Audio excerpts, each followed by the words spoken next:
In the mid-19th century, as the United States expanded westward into the brutal terrain of the Southwest, the U.S. Army faced a formidable enemy, the desert itself. Horses and mules were dying from thirst and exhaustion, unable to haul supplies across the arid wastelands of Texas and Arizona.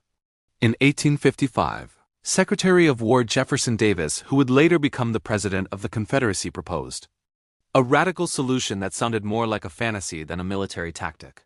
He convinced Congress to allocate $30,000 for the United States Camel Corps, believing that the ships of the desert were the key to conquering the American frontier.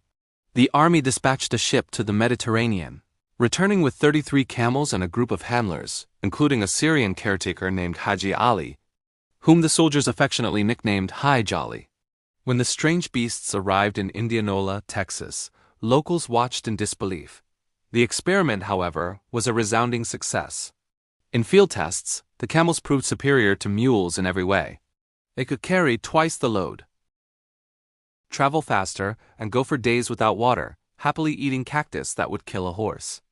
They didn't spook under fire and could traverse rocky terrain with ease, seemingly destined to become a permanent fixture of the American military. Despite their incredible performance, the experiment was doomed by bad timing and prejudice. When the Civil War erupted in 1861, the project's biggest supporter, Jefferson Davis, became the enemy of the Union, and the Camel Corps was seen as his pet project.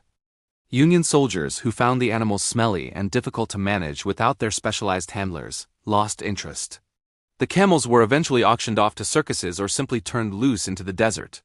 For decades afterward, startled travelers and prospectors reported seeing wild camels roaming the American Southwest,